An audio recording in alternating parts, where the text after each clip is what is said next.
their time on earth is coming to an end. Bronnie's job was to alleviate their suffering as much as possible during their final days on earth. So basically, she spent most of her day spending time with the dying. During this time, she had many conversations with her patients, and she ended up writing a book called The Top 5 Regrets of the Dying. What do you think the number one most common regret was? The number one regret of the dying was living a life others expected of them. Are any of you here today living a life others expect of you? I was at the start of this past season. I wanted to be the insanity. I wanted to give all my fans a reason to cheer for me. I wanted to give all the haters a reason to stop criticizing me. I was living a life others expected of me, and I was living a life for human approval. Who do you seek your approval from? When you're on your deathbed, and to be totally honest, obviously I don't hope it comes true, but to be totally honest, that could be tonight, that could be any moment for any of us. Will you regret spending your life chasing human approval? Living a life everyone else expected you to live, trying to be accepted by everybody else? Now don't get me wrong, it's not sinful to have money, success, or human approval, but it is sinful to idolize them like I did with basketball this past year. Perhaps the more important question is, why do you want money, success, or human approval?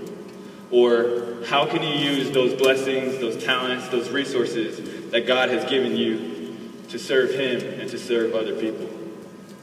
Because if your motivation and your heart is genuinely set on using everything you have for God's glory and not your own, then I'd say your identity is in Christ. I want you guys to think about God's blessings as if they come to us on a conveyor belt. So as we receive God's blessings, we pass them along to others. The Bible tells us to give because God first gave to us. As we receive God's love, we take that love, we pass it on to others. We love because God first loved us. As we receive money, we pass it on to others. But when we start storing up all these blessings, when we start storing up our money, when we start trying to hold on to every last thing, it creates a logjam on this conveyor belt. And everything starts to pile up. And not only are we not sharing God's blessings with others, but because we have so much stuff piled up, we can no longer see clearly. We can no longer see in front of us because our stuff is in the way. Our vision is clouded by our stuff. Our minds are consumed and our identities are put in our stuff.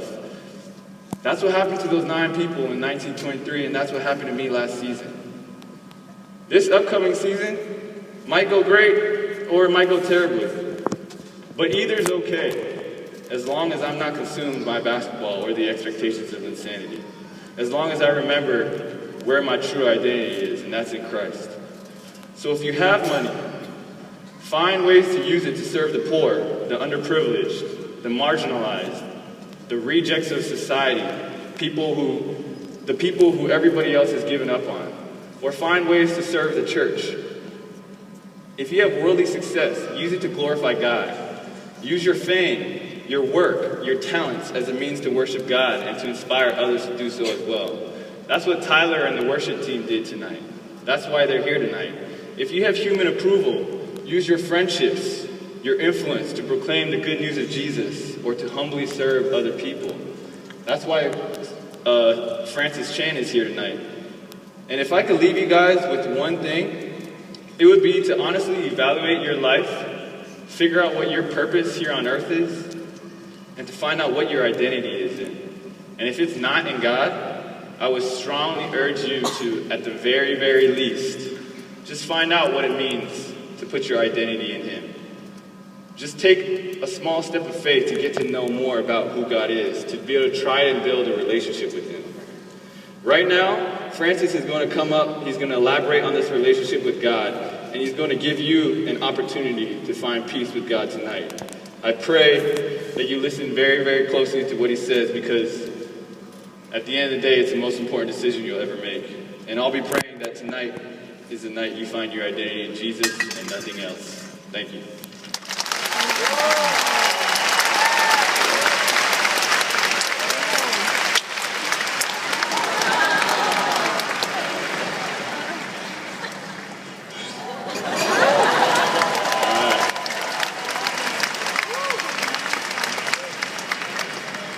You know, Jeremy was talking about getting caught up in Linsanity, and I can't even imagine being in his shoes, because I was so caught up, just like you were, right? Every day, you'd look on the sports page and find out, man, how many points